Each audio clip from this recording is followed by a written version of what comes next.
Detective Sarah Chen stood in the harsh fluorescent lighting of the Anaheim Police Department's evidence room, her latex gloves making soft, squeaking sounds as she carefully lifted a pair of vintage Mickey Mouse ears from their plastic evidence bag.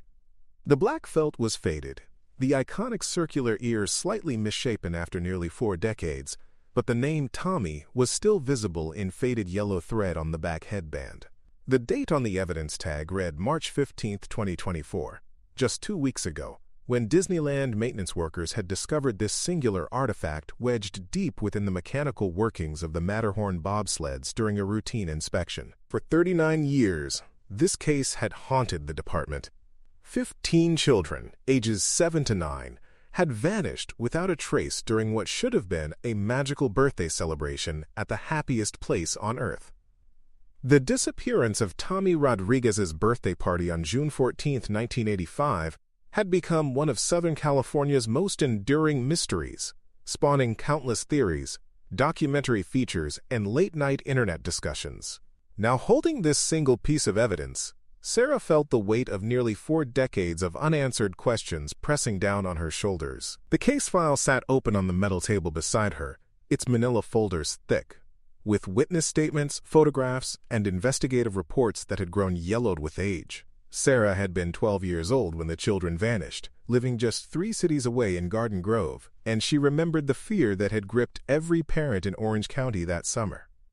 The image of 15 smiling faces from the missing persons posters had been burned into her memory long before she joined the force. Now, as the department's senior cold case detective, she was finally face to face with the ghost that had shaped her childhood and, in many ways, her career. The original investigation had been led by Detective Frank Morrison, a 20-year veteran, who had worked the case until his retirement in 2001. Morrison had died 3 years ago, taking whatever insights he might have had to his grave, but his meticulous notes painted a picture of a case that had seemed impossible from the very beginning. 15 children from the same neighborhood in East Los Angeles had entered Disneyland at 9:23 a.m. on that Friday morning in June, accompanied by 3 adults. By 11:47 a.m., according to the timeline Morrison had painstakingly constructed, all 18 people had simply ceased to exist. The birthday boy, Tommy Rodriguez, had been celebrating his 8th birthday with his closest friends from Roosevelt Elementary School. His mother, Maria Rodriguez, had saved for months to afford the trip, working double shifts at the garment factory where she'd been employed since immigrating from El Salvador 5 years earlier. The other 2 adults were Maria's sister, Carmen Vasquez, and Mrs. Eleanor Patterson, a retired teacher who had volunteered to help supervise the large group of excited children. The party had been planned for weeks, with each child's parents signing permission slips and contributing what they could toward the entrance fees and lunch money. Sarah pulled out the original witness statements, their typewritten text, a stark reminder of how much investigative technology had changed since 1985. The last confirmed sighting had been captured by a Disney security camera at 11:31 a.m., showing the group standing in line for the Matterhorn bobsleds. The grainy black and white footage showed 15 children wearing various Disney-themed clothing, their faces bright with excitement, as they waited their turn to ride the indoor roller coaster. Maria Rodriguez stood at the front of the line, her dark hair pulled back in a practical ponytail, while Carmen and Mrs. Patterson flanked the group, keeping the children organized with the practiced efficiency of experienced caregivers. The next security camera in the sequence, positioned at the ride's boarding area, showed the group had never arrived. Somewhere in the 16 minutes between those 2 camera positions, 18 human beings had vanished into thin air. Morrison's investigation had revealed that the Matterhorn's queue area included several maintenance corridors and employee-only passages, but extensive searches had yielded nothing. Disney's own security team had been cooperative but defensive, insisting that their safety protocols made such a disappearance impossible within the park's boundaries. The Mickey Mouse ears in Sarah's hands belonged to Tommy Rodriguez, according to the faded photograph his mother had provided during the original investigation. Maria Rodriguez had pointed out the yellow embroidery she'd added herself, carefully stitching her son's name into the headband the night before the trip. The photograph showed Tommy grinning widely, the ears perched slightly crooked on his head as he stood in the family's modest living room, holding a wrapped present and wearing a bright red shirt that read "Birthday Boy" in bold letters. Sarah set the ears down gently and reached for the manila folder containing the family interviews. Maria Rodriguez had been questioned extensively in the days following the disappearance, her grief and desperation evident in every typed response. She had last seen Tommy and his friends entering the Matterhorn's queue area, trusting that Carmen and Mrs. Patterson would keep the children safe while she went to purchase commemorative photographs from an earlier ride. When she returned to the designated meeting spot 15 minutes later, the entire group had vanished. The initial investigation had focused heavily on the possibility of kidnapping, particularly given the organized nature of the disappearance, and the fact that 15 children had been taken simultaneously. The FBI had been called in within hours, their agents interviewing every Disney employee who had worked that day and conducting extensive background checks on anyone with access to the park's restricted areas. The investigation had revealed nothing suspicious, no disgruntled employees, no financial irregularities, no evidence of an organized crime connection that might explain such an audacious abduction. As weeks turned to months, the investigation had expanded to include the possibility of an accident or structural failure within the park itself. Disney executives had initially resisted allowing investigators full access to the Matterhorn's internal structure, citing trade secrets and safety concerns, but a court order had eventually forced their cooperation. Teams of engineers and investigators had spent weeks examining every inch of the attraction, from the elaborate show scenes visible to riders to the complex mechanical systems hidden beneath the mountain's artificial peak. The Matterhorn bobsleds, opened in 1959, had been Disneyland's first major thrill ride, a steel roller coaster that wound through the interior of a concrete mountain designed to resemble its Swiss namesake. The attraction's dual tracks allowed two separate trains to operate simultaneously, each carrying up to 4 passengers in individual bobsleds. The ride's interior featured elaborate audio-animatronic figures, including a fearsome Yeti that had become one of Disney's most recognizable characters, along with glittering ice caverns and simulated snow effects that created an immersive alpine experience. Morrison's investigation had revealed that the attraction's complex infrastructure included numerous maintenance areas, storage rooms, and utility passages that were not accessible to guests. These spaces housed the ride's extensive mechanical systems, including the chain lifts that pulled the bobsleds up the mountain slopes, the computer systems that controlled the ride's timing and safety features, and the various special effects that created the illusion of a journey through a real mountain. Each of these areas had been thoroughly searched, but no trace of the missing group had been found. The case had generated intense media coverage throughout 1985 and 1986, with reporters from across the country descending on Anaheim to cover what many had dubbed the Disneyland mystery. The coverage had been particularly intense in the Latino community, where many families identified with Maria Rodriguez's story and feared that the disappearance might have been connected to the anti-immigrant sentiment that had been growing in Southern California during that period. Community leaders had organized prayer vigils and fundraising efforts to support the ongoing search, while advocacy groups had pressed for more aggressive investigation into the possibility of hate crimes or human trafficking. Sarah pulled out a thick folder containing newspaper clippings from the case's first year, their headlines growing increasingly desperate as the months passed without resolution. Disneyland children still missing after 30 days, read one from the Los Angeles Times. Families plead for answers in birthday party disappearance, proclaimed another from the Orange County Register. The articles painted a picture of a community consumed by grief and fear, with parents keeping their children closer to home and attendance at Disneyland dropping significantly during the summer of 1985. The investigation had also revealed several disturbing details about the social dynamics surrounding the case. Some of the missing children had come from families struggling with poverty and documentation issues, factors that had initially slowed the investigation as some parents were reluctant to cooperate with authorities. Mrs. Patterson, the retired teacher who had volunteered to help supervise the group, had been particularly difficult to investigate due to her family's connections within the local education system and their reluctance to discuss her personal life. Carmen Vasquez, Maria's sister, had been in the country illegally at the time of the disappearance, a fact that had complicated her interviews and made her family fearful of extensive contact with law enforcement. The psychological toll on the families had been immense. Maria Rodriguez had suffered what her doctor described as a complete nervous breakdown 6 months after Tommy's disappearance, requiring hospitalization and ongoing psychiatric care. She had never returned to work at the garment factory, instead spending her days walking the streets of Anaheim, searching for any sign of her son. Her marriage had ended 2 years later, her husband unable to cope with the constant reminders of their loss. Maria had died in 2003, her death certificate listing the cause as complications from alcoholism, though everyone who knew her understood that she had really died of a broken heart. The other families had struggled similarly. The disappearance had created a tight-knit community of grief, with parents meeting regularly to share information, theories, and support.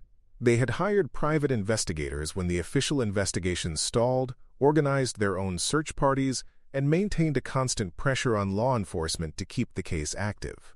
Many had moved away from the area, unable to bear the constant reminders of what they had lost, while others had remained, unwilling to abandon the place where their children had last been seen. Sarah opened the file containing the private investigator reports commissioned by the families in 1987 when the official investigation had been scaled back. The PI, a former LAPD detective named Robert Kane, had focused on the possibility that the disappearance was connected to a larger conspiracy involving Disney executives, government officials, or organized crime figures. His reports, filled with speculation and unsubstantiated theories, had provided little concrete evidence but had kept hope alive among the families that someone, somewhere, knew what had happened to their children. Kane's investigation had uncovered some intriguing anomalies in Disney's response to the incident. Several employees who had been working in the Matterhorn area that day had been quietly transferred to other positions within the company, their personnel files sealed, and their current whereabouts unknown.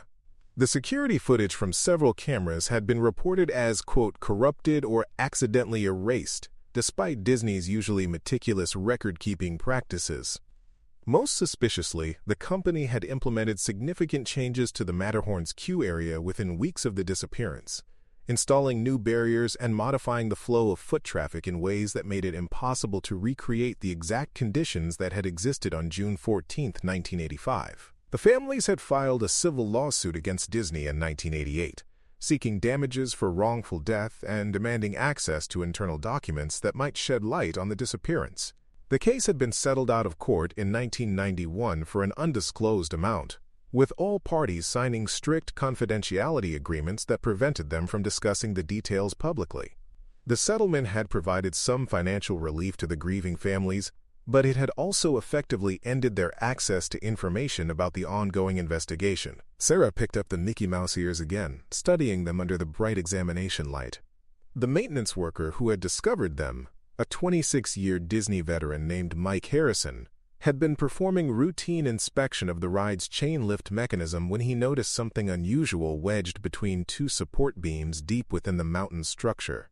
The ears had been compressed into a space barely 3 inches wide, their shape distorted by nearly 4 decades of pressure from the massive mechanical components that surrounded them.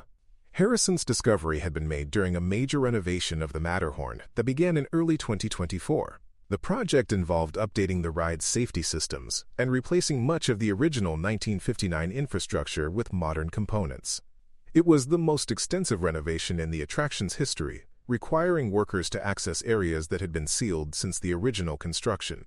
The ears had been found in a section of the mountain that was not accessible to guests or most employees, located approximately 40 feet above the queue area where the children had last been seen. The location of the discovery had immediately focused Sarah's attention on the possibility that the disappearance was connected to the ride's internal structure. The space where the ears had been found was part of the attraction's original construction, sealed behind layers of concrete and steel that would have been impossible to access without specialized equipment and detailed knowledge of the building's layout. The area housed critical mechanical components of the ride system, including the main computer processors that controlled the bobsled's movement and the massive electric motors that powered the chain lifts. Sarah had spent the past 2 weeks interviewing current and former Disney employees, hoping to find someone who might have information about the hidden spaces within the Matterhorn. The task had proven challenging, as many of the workers from 1985 had died or moved away, and those who remained were often reluctant to discuss details about the attraction's internal workings. Disney's corporate policy strictly forbade employees from discussing the technical aspects of rides with outside parties, a policy that had been even more rigidly enforced in the wake of the 1985 disappearance. One former employee, however, had agreed to speak with Sarah on the condition of anonymity, Carlos Mendez had worked as a maintenance supervisor at Disneyland from 1982 to 1997, and he had been on duty the day the children vanished. Now 73 years old and suffering from emphysema, Carlos had contacted Sarah through an intermediary, saying he had information that might be relevant to the case. They had met at a coffee shop in nearby Fullerton, far from the theme park where he had spent 15 years of his life. Carlos had been a thin, weathered man with calloused hands and tired eyes that seemed to carry the weight of decades of secrets. He had worked primarily on the Matterhorn during his tenure at Disney, becoming intimately familiar with every aspect of the attraction's complex mechanical systems. His knowledge of the ride's hidden spaces and maintenance areas was encyclopedic, earned through countless hours of crawling through narrow passages and working in cramped conditions to keep the attraction running smoothly. "There are places in that mountain that nobody talks about," Carlos had told Sarah, his voice barely above a whisper as he glanced nervously around the crowded coffee shop. "Spaces that aren't on any of the official blueprints. Rooms that were sealed up during construction and forgotten about. I found some of them over the years, but the company didn't want us exploring too much.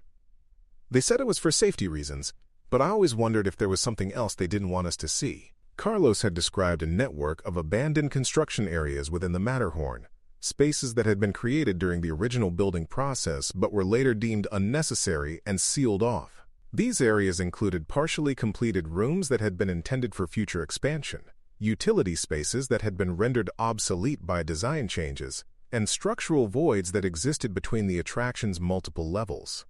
Access to these spaces required specialized knowledge and equipment, but someone familiar with the mountain's layout could potentially move through them undetected. "The day those kids disappeared, there was a lot of unusual activity in the maintenance areas," Carlos had continued, his hands shaking slightly as he lifted his coffee cup. "People I didn't recognize, wearing company uniforms but not following normal procedures. I was told to stay away from certain sections of the mountain, that there was special work being done that didn't concern my department. I thought it was strange at the time, but I didn't ask questions. You learned not to ask questions if you wanted to keep your job." Sarah had pressed Carlos for more details, but he had become increasingly agitated as the conversation continued. He had mentioned seeing unusual equipment being moved into the Matterhorn in the days preceding the disappearance, including what appeared to be construction materials and electronic devices that weren't part of the attraction's normal operation. He had also noticed that several of the attraction's security cameras had been repositioned or temporarily disabled, ostensibly for maintenance but without the usual advance notice to his department. "I've carried this with me for almost 40 years, Carlos had said as their meeting concluded. "I should have said something at the time, but I was scared. I had a family to support. And Disney was a good job. I told myself that maybe I was imagining things, that the stress of the situation was making me see connections that weren't there. But I never stopped thinking about those kids, wondering if I could have prevented what happened to them." The conversation with Carlos had given Sarah several new leads to pursue, but it had also deepened the mystery surrounding the case. If there were indeed hidden spaces within the Matterhorn that weren't documented in the official blueprints, it was possible that the children and their supervisors had been taken there, either voluntarily or by force. The question remained whether this had been an accident, a crime, or something more complex involving Disney's corporate structure. Sarah had spent the following week researching the history of the Matterhorn's construction, seeking blueprints, permits, and inspection records that might reveal the location of the hidden spaces Carlos had described. The task had proven frustrating, as many of the original documents had been destroyed or lost over the decades, and Disney's corporate archives were not accessible to law enforcement without a court order. She had managed to locate some of the original construction workers through union records and retirement databases, but most were either deceased or suffering from health problems that made interviews difficult. One breakthrough had come from an unexpected source. Dr. James Mitchell, a structural engineer who had worked on several Disney projects in the 1980s, had contacted Sarah after reading about the case in a trade publication. Mitchell had not been involved in the original Matterhorn construction, but he had worked on a safety upgrade project in 1986 that had required extensive analysis of the attraction's structural integrity. During that project, he had discovered several anomalies in the building's design that suggested the existence of hidden spaces or construction errors that had been concealed during the original building process. The Matterhorn was built during a time when Disney was experimenting with new construction techniques and safety protocols, Mitchell had explained during their phone interview. There were several areas where the original plans were modified during construction, creating voids and spaces that weren't part of the final design. Some of these spaces were intentionally sealed, while others were simply forgotten about as the project evolved. It's possible that someone familiar with the original construction process could have known about these areas and used them for purposes that weren't intended. Mitchell had provided Sarah with copies of his structural analysis from 1986, including detailed drawings that showed the location of several unaccounted-for spaces within the Matterhorn. The documents revealed that the attraction contained approximately 2,000 cubic feet of unused space, distributed throughout the mountain structure in small rooms and passages that had been sealed during construction. Some of these spaces were located near the attraction's queue area, potentially providing access points that wouldn't be visible to guests or most employees. Armed with this new information, Sarah had approached Disney's current management team, requesting permission to conduct a comprehensive search of the Matterhorn's hidden spaces. The request had been met with polite but firm resistance, with company representatives citing safety concerns, insurance liability, and the potential disruption to park operations. Disney's legal team had made it clear that any search would require a court order and would be conducted under strict supervision to protect the company's trade secrets and operational security. The legal battle had consumed another week, with Sarah working closely with the district attorney's office to prepare the necessary warrants and court filings. The case had been assigned to Judge Rebecca Torres, a veteran of the Orange County Superior Court who had followed the original investigation during her early years as a prosecutor. Judge Torres had been sympathetic to the investigation's goals, but had required extensive documentation of the probable cause for such an intrusive search of a private business. The warrant had finally been approved on March 28, 2024, authorizing a comprehensive search of the Matterhorn bobsleds attraction during a scheduled maintenance period. The search would be conducted by a team of investigators, structural engineers, and Disney technical specialists, with strict protocols to ensure the safety of all participants and the preservation of any evidence that might be discovered. The search was scheduled to begin on April 1st, coinciding with a previously planned closure of the attraction for routine maintenance. Sarah had spent the night before the search, reviewing every detail of the case file, preparing for what might be the most significant development in the investigation since the children's disappearance. The Mickey Mouse ears sat on her desk, a tangible reminder of the 15 young lives that had been lost, and the families who had never received answers about what had happened to their children. She had called Maria Rodriguez's surviving sister Carmen to inform her about the upcoming search, and the woman had wept openly at the news that there might finally be some resolution to the case that had destroyed her family. The search team had assembled at Disneyland at 6 a.m. on April 1st, 2 hours before the park opened to guests.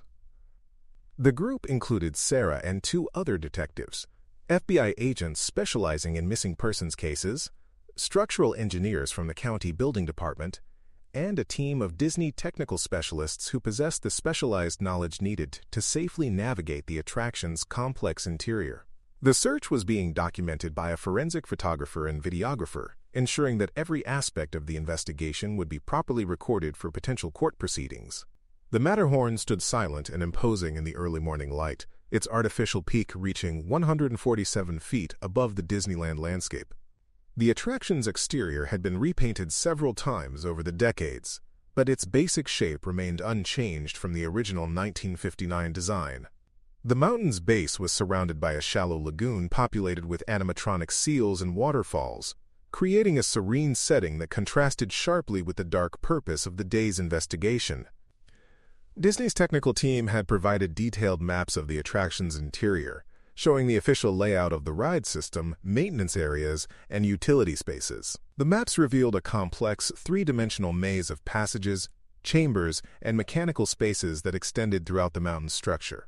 The ride's 2 parallel tracks wound through this space in carefully designed patterns, creating the illusion of a journey through a real mountain while maintaining the safety and operational requirements of a modern theme park attraction. The search had begun in the attraction's queue area, where the children had last been seen. The space had been significantly modified since 1985, with new barriers, queue management systems, and safety features that made it difficult to recreate the exact conditions that had existed on the day of the disappearance. However, the basic layout remained the same, with switchback barriers guiding guests through a series of turns before they reached the boarding area where they would enter the bobsleds. Sarah and her team had used ground-penetrating radar and thermal imaging equipment to scan the walls and floor of the queue area, searching for hidden passages or structural anomalies that might indicate the location of concealed spaces. The technology had revealed several interesting features, including what appeared to be a sealed doorway behind a decorative rock formation and a series of utility passages that weren't shown on the official blueprints. Each of these discoveries had been carefully documented and marked for further investigation. The most significant discovery had come when the team gained access to the attraction's main mechanical spaces, located deep within the mountain's structure. These areas housed the massive computer systems that controlled the ride's operation, along with the electric motors, chain drives, and safety systems that kept the bobsleds moving safely through their predetermined paths. The spaces were cramped and noisy, filled with equipment that had been installed and modified over the decades as the attraction's technology evolved. It was in one of these mechanical spaces that the team had made their most disturbing discovery. Hidden behind a false wall that had been constructed sometime after the original building was completed, they had found a small chamber approximately 8 feet by 12 feet in size. The chamber was accessible only through a narrow passage that required crawling through a maintenance tunnel, and it had been completely sealed from the outside, with no visible evidence of its existence from the main mechanical areas. The chamber contained evidence that someone had been using it as a hiding place for an extended period. The walls were lined with makeshift shelving constructed from stolen Disney merchandise, and the floor was covered with sleeping bags, food containers, and personal items that appeared to date from the mid-1980s. Most significantly, the chamber contained 15 small backpacks, each bearing the name of one of the missing children written in faded marker on masking tape labels. Sarah had stood in the cramped chamber, her flashlight beam illuminating the ghostly remnants of what had clearly been a horrific crime. The backpacks were arranged in a neat row along one wall, each one containing personal items that the children had brought with them to Disneyland that day.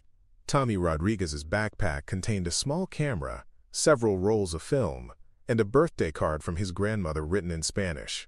Another backpack held a collection of Disney trading pins and a letter from a child to Mickey Mouse, asking him to make sure that everyone had a good time at the birthday party. The forensic team had carefully documented every item in the chamber, photographing and cataloging each piece of evidence before it was removed for laboratory analysis. The process had taken several hours, as the cramped conditions made it difficult to work efficiently while maintaining the integrity of the crime scene. Sarah had remained in the chamber throughout the process, unwilling to leave until every piece of evidence had been properly collected. The most disturbing discovery had come when the team had examined the chamber's construction. The false wall that concealed the entrance had been built using materials that were consistent with Disney's standard construction practices, suggesting that whoever had created the space had access to the company's supplies and possessed detailed knowledge of the attraction's internal structure. The construction work had been done professionally, with proper electrical connections and ventilation systems that would have allowed someone to occupy the space for extended periods without detection. Carbon dating of organic materials found in the chamber had confirmed that the space had been used during the time period when the children disappeared. Forensic analysis of the sleeping bags and food containers had revealed DNA evidence from multiple individuals, including at least 3 adults and several children.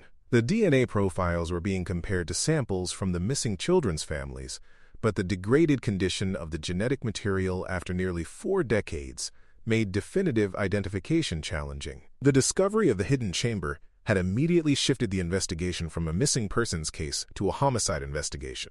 The evidence suggested that the children and their adult supervisors had been taken to this concealed location, either voluntarily or by force, and had been held there for a period of time before disappearing permanently. The question remained whether this had been the work of a single individual or a larger conspiracy involving multiple perpetrators. Sarah had spent the following week interviewing former Disney employees who had worked in the Matterhorn during the 1980s, searching for anyone who might have had the knowledge and access necessary to construct and utilize the hidden chamber. The investigation had been complicated by the fact that many of the relevant personnel records had been destroyed as part of Disney's standard document retention policies, making it difficult to identify all of the individuals who had worked in the attraction during the relevant time period. One name that had emerged from the surviving records was Richard Kellerman, a maintenance supervisor who had worked at Disneyland from 1978 to 1987. Kellerman had been responsible for overseeing major construction and renovation projects throughout the park, including several upgrades to the Matterhorn during the mid-1980s. His personnel file indicated that he had been terminated in 1987 for policy violations that were not further specified, and his current whereabouts were unknown. The investigation into Kellerman's background had revealed a disturbing pattern of behavior that had been overlooked or covered up during his employment at Disney. Former co-workers had described him as a loner who spent excessive amounts of time in the park's isolated maintenance areas, often working alone late at night when most other employees had gone home. Several female employees had filed complaints about inappropriate behavior, but these had been handled internally by Disney's Human Resources Department without involving law enforcement. Most significantly, the investigation had revealed that Kellerman had been working in the Matterhorn on the day the children disappeared. According to work schedules that had been preserved in the union's records, he had been assigned to perform routine maintenance in the attraction's mechanical areas, giving him legitimate access to the spaces where the hidden chamber had been discovered.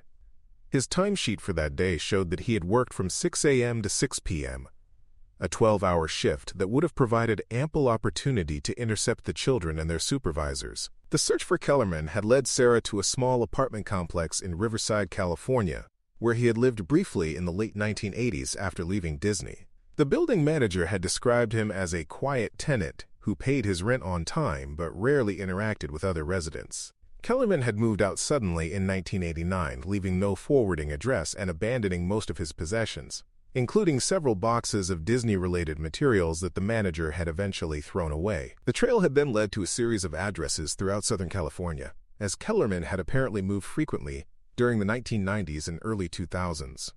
Each residence had been temporary, with neighbors describing him as a reclusive individual who kept irregular hours and seemed to be constantly looking over his shoulder. The investigation had revealed that he had used several different names and had worked a variety of jobs, including positions at other theme parks and entertainment venues throughout the region. The breakthrough in locating Kellerman had come from an unexpected source. A retired FBI agent named David Walsh had contacted Sarah after reading about the case in a law enforcement newsletter. Walsh had worked on a separate investigation in 1991 involving the disappearance of children from a summer camp in San Bernardino County, and he had developed Richard Kellerman as a suspect in that case. Although Kellerman had never been charged due to insufficient evidence, Walsh had maintained surveillance on him for several years and had detailed records of his movements and activities. According to Walsh's files, Kellerman had been living under the name Robert Kelly in a mobile home park in Barstow, California, as recently as 2019. The former FBI agent had lost track of him after that, but the information had provided Sarah with a fresh lead to pursue. The mobile home park manager had confirmed that a man matching Kellerman's description had lived there for approximately 3 years, keeping to himself and paying his rent in cash. He had left suddenly in late 2019, claiming that he needed to move closer to medical facilities due to declining health. The investigation had then focused on hospitals and medical facilities in the Barstow area, searching for any records of treatment for an individual matching Kellerman's description. The search had eventually led to Desert Regional Medical Center in nearby Victorville, where a patient named Robert Kelly had been treated for advanced lung cancer in 2020.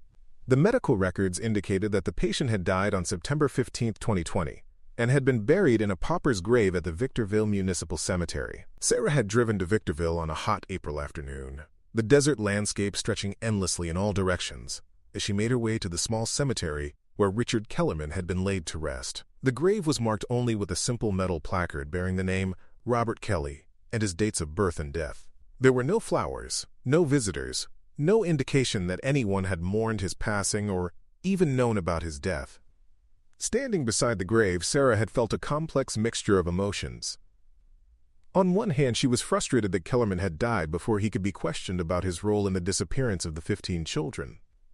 His death had effectively ended any possibility of getting definitive answers about what had happened in that hidden chamber within the Matterhorn. On the other hand, she felt a sense of closure, knowing that the man who had likely been responsible for one of the most heinous crimes in Orange County history was no longer a threat to other children. The investigation had continued with a focus on forensic analysis of the evidence collected from the hidden chamber. Advanced DNA testing techniques had been used to analyze the degraded genetic material found on the children's belongings, and the results had confirmed that all 15 missing children had been present in the chamber at some point after their disappearance. The presence of their DNA in the sealed space had provided definitive proof that they had been taken there, either voluntarily or by force. More disturbing had been the discovery of additional DNA evidence that suggested the presence of multiple adult males in the chamber. The genetic profiles didn't match any individuals in the National Criminal Database, but they indicated that Kellerman had not been working alone. The investigation had expanded to include a search for accomplices who might have assisted in the abduction and murder of the children, focusing on other Disney employees who had worked closely with Kellerman during the 1980s. The psychological profile of the crime had been developed by FBI behavioral analysts who specialized in cases involving the disappearance of children. Their analysis suggested that the crime had been carefully planned over a period of months or possibly years, with the perpetrator selecting the birthday party as a target because it provided them with access to a large number of children in a relatively isolated location.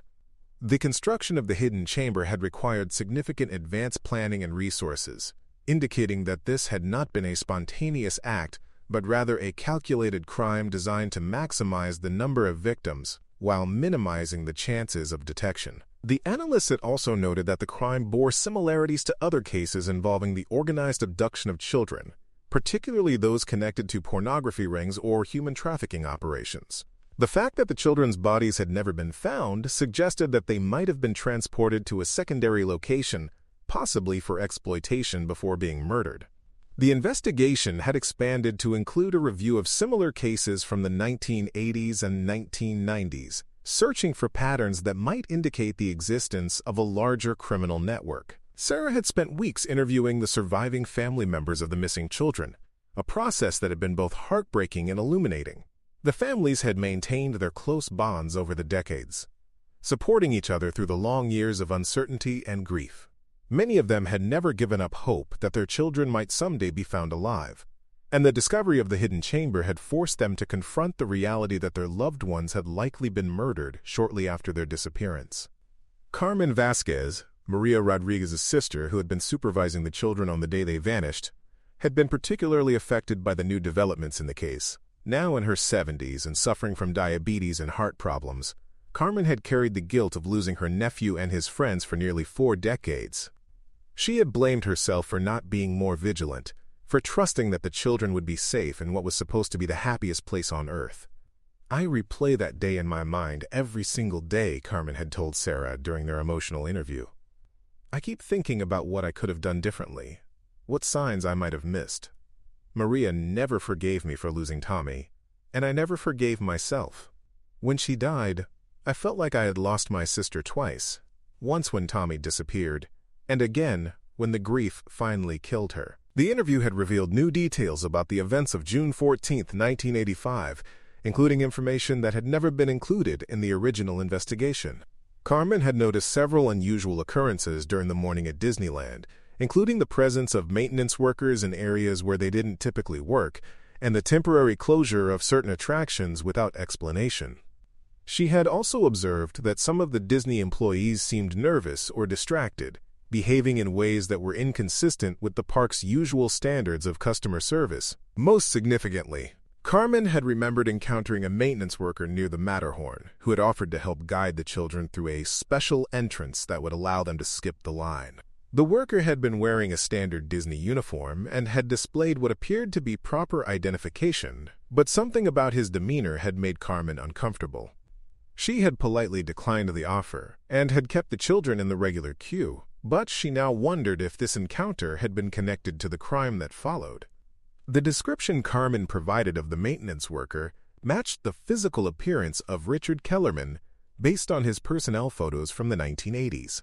The man had been approximately 40 years old, with thinning brown hair and a slight build, and had spoken with what Carmen described as a nervous, hurried manner.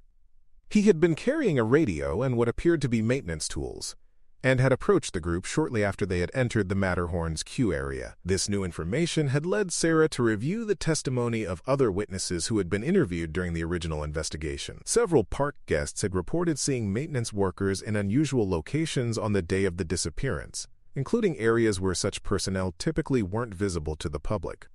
The consistency of these reports suggested that there had been an organized effort to position individuals throughout the park who could help facilitate the abduction of the children. The investigation had also revealed that Disney's security protocols in 1985 had been less sophisticated than those that existed in later years. The park's surveillance system had been limited, with many areas not covered by cameras, and the employee identification systems had been relatively easy to forge or manipulate.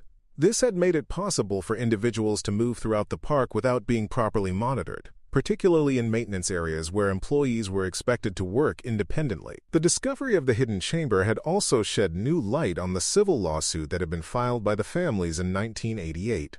The out-of-court settlement had included provisions that effectively sealed many of the documents related to Disney's internal investigation, preventing law enforcement from accessing potentially crucial evidence. Sarah had petitioned the court to unseal these documents, arguing that the new evidence made it necessary to review all available information about the case. The legal battle to access the sealed documents had been lengthy and contentious, with Disney's attorneys arguing that the company's cooperation with the original investigation had been complete, and that the sealed materials contained only proprietary business information that was not relevant to the criminal case. The family's original attorneys had been divided on the issue, with some supporting the request to unseal the documents, while others maintained that the confidentiality agreement should be respected. Judge Torres had eventually ruled that the sealed documents should be released to law enforcement, but only after they had been reviewed by a court-appointed special master who would determine which materials were relevant to the criminal investigation. The review process had taken several weeks, but it had ultimately resulted in the release of hundreds of pages of internal Disney documents that had never been seen by law enforcement. The documents had revealed that Disney's internal investigation had been far more extensive than the company had previously disclosed. The company had conducted its own forensic analysis of the Matterhorn, including detailed structural examinations that had identified the same hidden spaces that had been discovered during the recent search. Disney's investigators had also developed several theories about how the children might have been taken from the queue area, including the possibility that they had been led into maintenance areas by someone wearing a company uniform. Most significantly, the documents had revealed that Disney had identified Richard Kellerman as a potential suspect in the case as early as 1986. The company's security department had noted his unusual behavior on the day of the disappearance and had documented several previous incidents that suggested he might have been involved in inappropriate contact with children. However, this information had never been shared with law enforcement, apparently due to concerns about the company's legal liability and public image. The revelation that Disney had withheld crucial information from the original investigation had prompted Sarah to reopen the case as a potential corporate conspiracy. The possibility that company officials had obstructed justice in order to protect their business interests had added a new dimension to the investigation, one that might result in criminal charges against current or former Disney executives. The statute of limitations had expired for most potential charges, but the obstruction of justice in a murder case remained prosecutable regardless of when it had occurred. Sarah had spent the next several weeks interviewing current and former Disney executives who had been involved in the company's response to the 1985 disappearance. The interviews had been conducted with the assistance of federal prosecutors who were evaluating whether charges should be filed for obstruction of justice and conspiracy to conceal evidence. Many of the executives had refused to be interviewed without their attorneys present, and several had invoked their Fifth Amendment rights against self-incrimination. The investigation had also expanded to include a review of Disney's hiring practices and employee screening procedures during the 1980s. The analysis had revealed that the company's background checks had been relatively superficial, particularly for maintenance and custodial positions that were considered less sensitive. Richard Kellerman had been hired, despite having a criminal record that included arrests for public intoxication and disturbing the peace, incidents that might have indicated a pattern of unstable behavior. The forensic analysis of the evidence from the hidden chamber had continued to yield new information about the crime. Advanced testing had revealed traces of chloroform and other sedatives in the chamber, suggesting that the children had been drugged to keep them quiet and compliant. The presence of these substances had supported the theory that the crime had been carefully planned and executed by individuals with access to medical or veterinary supplies. The investigation had also revealed evidence of photographic equipment in the chamber, including the remnants of a darkroom setup that had been used to develop pictures. The discovery had supported the FBI's theory that the children had been exploited for pornographic purposes before being murdered, a conclusion that had been difficult for the families to accept, but that had provided important insights into the perpetrators' motivations. The search for additional accomplices had led to several arrests of individuals who had been connected to child exploitation rings during the 1980s and 1990s. While none of these arrests had resulted in charges directly related to the Disneyland case, the investigation had uncovered evidence of a broader network of individuals who had been involved in the trafficking and exploitation of children throughout Southern California during that period. One of the most significant breakthroughs had come from the analysis of financial records from the 1980s. Investigators had discovered that Richard Kellerman had received several large cash payments during the months surrounding the disappearance, deposits that were inconsistent with his Disney salary, and that suggested he had been compensated for his role in the crime. The source of these payments had been traced to a series of shell companies that had been connected to organized crime figures in the Los Angeles area. The organized crime connection had led to a joint investigation with the FBI's Organized Crime Task Force, which had been monitoring these same criminal networks for decades. The task force had identified several individuals who had been involved in child trafficking operations during the 1980s, and who might have been connected to the Disneyland case. Several of these individuals had died in the intervening years, but a few were still alive and had been brought in for questioning. The investigation had also revealed that the 1985 disappearance might not have been an isolated incident. Law enforcement agencies throughout Southern California had been contacted to review unsolved cases involving missing children from the same time period, and several potentially connected cases had been identified. The pattern that emerged suggested that the Disneyland case might have been part of a larger operation that had been targeting children throughout the region. As the investigation had progressed, Sarah had found herself increasingly affected by the emotional toll of the case. The evidence of what had happened to the 15 children had been almost too horrific to comprehend, and the knowledge that their suffering could have been prevented if Disney had acted responsibly had filled her with anger and frustration. She had begun seeing a police department counselor to help her process the psychological impact of the investigation, and she had taken several leave days to spend time with her own family and to remind herself that not all childhood experiences ended in tragedy. The families of the missing children had been kept informed of the investigation's progress through regular briefings, and their responses had been mixed. Some had expressed relief that there was finally some resolution to the case, while others had been devastated by the confirmation that their children had been murdered.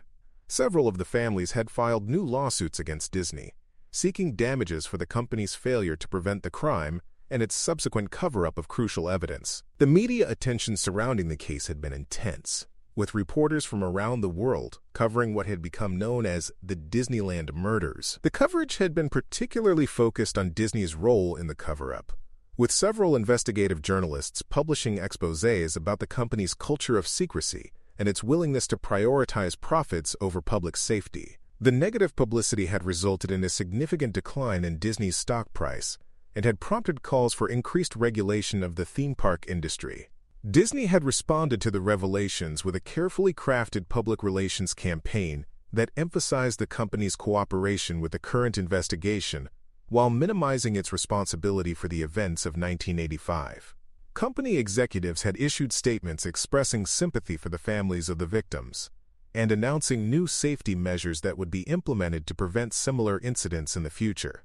However, the statements had been widely criticized as insufficient and insincere, particularly given the evidence of the company's previous obstruction of justice.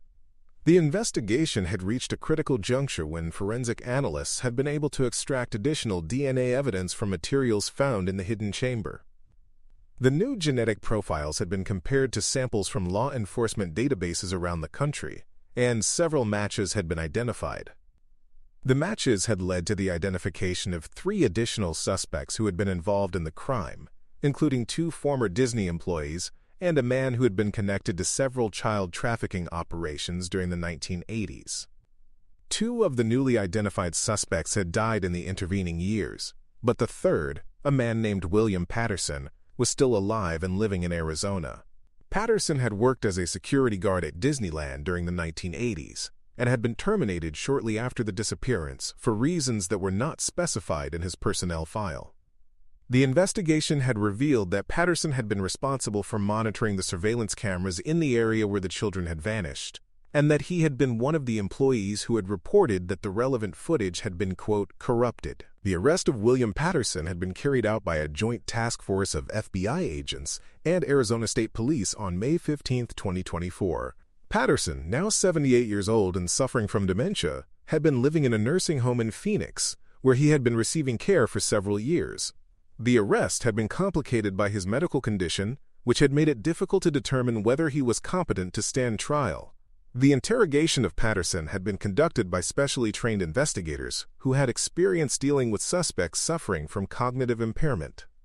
Despite his medical condition, Patterson had been lucid enough to provide some information about the events of June 14, 1985, including details that had never been made public and that corroborated the physical evidence that had been discovered in the hidden chamber. Patterson had described his role in the crime as relatively minor, claiming that he had been recruited by Richard Kellerman to help disable the surveillance cameras and to provide lookout services during the abduction. He had insisted that he had not been directly involved in harming the children and had claimed that he had been told they were being taken to a, quote, a safe place where they would be better cared for.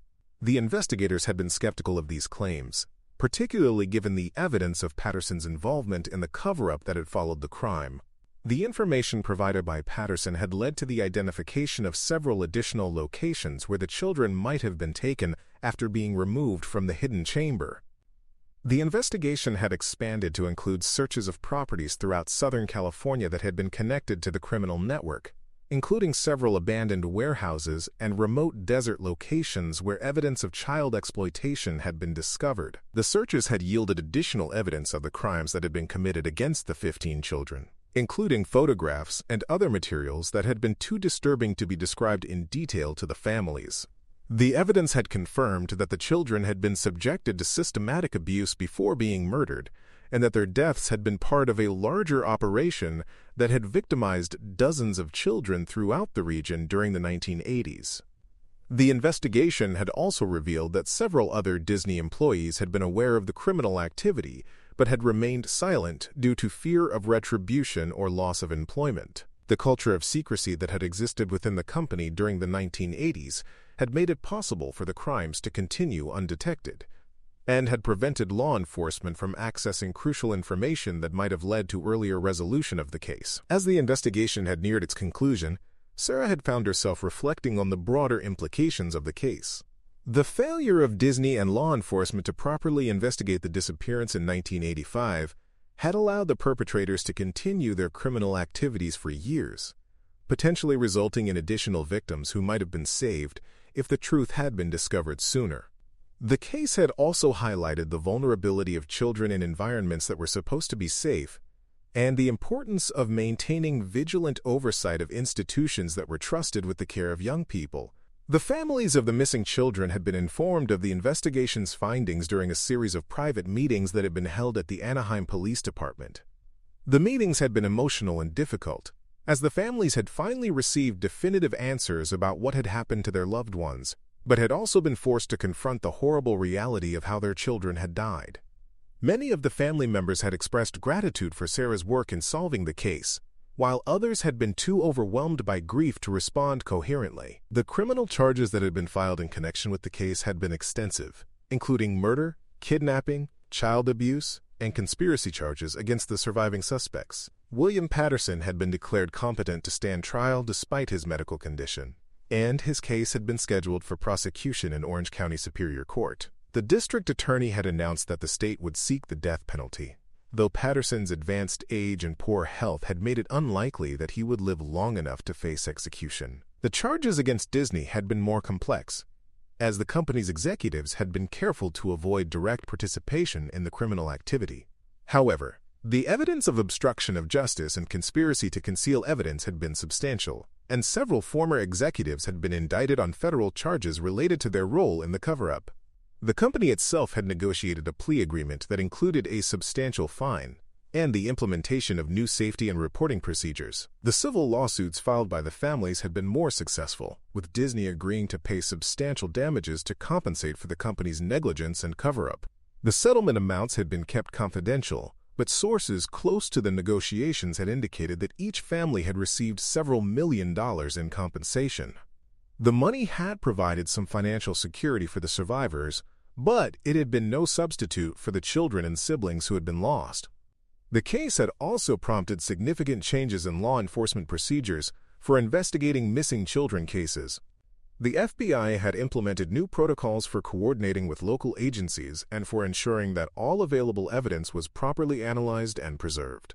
The Department of Justice had also announced new guidelines for investigating cases involving corporate negligence and obstruction of justice, with enhanced penalties for companies that fail to cooperate with criminal investigations. The theme park industry had responded to the case with new safety measures and employee screening procedures designed to prevent similar incidents in the future. The International Association of Amusement Parks and Attractions had developed new standards for background checks and security protocols, and several states had passed legislation requiring enhanced oversight of theme park operations. Disney had been required to implement particularly stringent measures as part of its plea agreement, including the installation of comprehensive surveillance systems and the establishment of independent oversight committees. The psychological impact of the case had extended far beyond the immediate families of the victims. The revelation that such a horrific crime had been committed at Disneyland had shattered the sense of innocence and safety that many people had associated with the park and with childhood experiences in general. Child psychologists had reported an increase in anxiety and behavioral problems among young people who had learned about the case, and several support groups had been established to help families cope with the fears and concerns that had been raised by the investigation. The media coverage of the case had continued for months after the initial revelations, with documentary filmmakers and journalists producing extensive analyses of the crimes and their aftermath. The coverage had been generally sympathetic to the victims and their families, but it had also included sensational elements that had sometimes overshadowed the human tragedy at the center of the story. Several of the surviving family members had criticized the media for exploiting their grief and for focusing too heavily on the sensational aspects of the case, rather than on the need for systemic reforms to prevent similar tragedies. The investigation had officially concluded in August 2024. With the final forensic reports confirming that all 15 children had been murdered shortly after their disappearance. The remains of the children had never been recovered, despite extensive searches of numerous locations throughout Southern California. The failure to find the bodies had been particularly difficult for the families, as it had prevented them from having proper funerals or burial services for their loved ones. Sarah had attended memorial services for each of the 15 children, ceremonies that had been held at the same time to honor their lives and to provide closure for their families and communities. The services had been held at St. Mary's Catholic Church in East Los Angeles, the same church where many of the families had prayed for their children's safe return during the long years of uncertainty. The ceremonies had been both heartbreaking and healing, providing an opportunity for the community to come together and to remember the children as they had been in life, rather than as victims of a terrible crime. The case had fundamentally changed Sarah's perspective on her work as a detective and on the nature of evil in the world. She had begun her career believing that most crimes were the result of momentary lapses in judgment or desperate circumstances, but the Disneyland case had shown her that some individuals were capable of planning and executing acts of unimaginable cruelty. The knowledge that such evil existed had been difficult to process, but it had also strengthened her resolve to continue fighting for justice for victims and their families. The Mickey Mouse ears that had started the investigation remained in the evidence room, a tangible reminder of the 15 young lives that had been lost and the long journey that had been required to find the truth about their fate. The ears had been carefully preserved and would eventually be returned to the Rodriguez family, where they would serve as a memorial to Tommy and to all of the children who had been taken from their families on that terrible day in June 1985. The case had also highlighted the importance of never giving up hope in the search for truth and justice. For 39 years, the families of the missing children had maintained their faith that someday they would learn what had happened to their loved ones, despite the many setbacks and disappointments they had experienced. Their persistence had been vindicated by the discovery of the hidden chamber and the subsequent investigation that had finally provided answers to the questions that had haunted them for so long. As Sarah reflected on the case and its resolution, she was struck by the complexity of the human capacity for both good and evil. The same species that had created Disneyland as a place of joy and wonder for children had also produced individuals who were capable of using that same environment to commit unspeakable acts of violence. The investigation had revealed both the worst and the best of human nature, from the calculated cruelty of the perpetrators to the unwavering love and determination of the families who had never stopped searching for their children. The legacy of the case would continue to influence law enforcement practices, corporate accountability standards, and child safety protocols for years to come. The 15 children who had died in 1985 had not died in vain if their tragedy could prevent similar crimes from happening to other children in the future. The investigation had shown that even the most carefully concealed crimes could eventually be solved through persistence, technological advances, and the dedication of individuals who refused to accept that some mysteries were meant to remain unsolved. The final chapter of the case would be written in the courtroom, where the surviving perpetrators would face justice for their crimes. The legal proceedings would be lengthy and complex, but they would provide a final opportunity for the families to see that those responsible for their children's deaths would be held accountable for their actions. The verdicts would not bring back the 15 children who had been lost, but they would provide some measure of closure and justice for the families who had waited so long for answers. Sarah would continue her work as a cold case detective, applying the lessons learned from the Disneyland investigation to other cases that had remained unsolved for decades. She had gained a reputation as a tenacious investigator who would not give up until the truth was discovered, and she had received requests from families around the country who hoped that she might be able to solve the mysteries that had haunted their lives. The work would continue to be difficult and emotionally challenging, but it would also be meaningful and necessary, providing hope for families who had lost loved ones and ensuring that criminals could not escape justice simply by waiting for time to pass. The children who had vanished from Disneyland on June 14, 1985, would never be forgotten. Their names would be remembered not only by their families and the communities that had mourned their loss, but also by the law enforcement officers, prosecutors, and advocates who had worked tirelessly to solve their case. The investigation had shown that even in the darkest circumstances, truth and justice could prevail, and that the memory of innocent victims could serve as a powerful force for positive change in the world. The case would serve as a reminder that vigilance and accountability were essential for protecting children and preventing tragedies. The failure of institutions to properly investigate and respond to the disappearance in 1985 had allowed the perpetrators to escape justice for nearly 4 decades. But the eventual resolution of the case had demonstrated that truth would ultimately prevail. The 15 children who had died would be honored not only through the pursuit of justice for their killers, but also through the implementation of reforms that would make it less likely that similar crimes could be committed in the future. In the end, the case had been about more than just solving a crime or punishing the guilty. It had been about remembering the victims, honoring their memory, and ensuring that their deaths would lead to positive changes that would protect other children from similar fates. The investigation had shown that even the most complex and disturbing crimes could be solved through dedication, persistence, and the unwavering commitment to seek truth and justice for those who could no longer speak for themselves. The Mickey Mouse ears that had triggered the investigation would remain as a symbol of both the tragedy that had occurred and the resolution that had finally been achieved. They would serve as a reminder that even the smallest piece of evidence could lead to the discovery of truth, and that the memory of victims could serve as a powerful force for justice and positive change in the world. The case would continue to influence how law enforcement agencies, corporations, and communities approach the protection of children, ensuring that the legacy of the 15 children who had died would be one of hope and progress rather than despair and tragedy.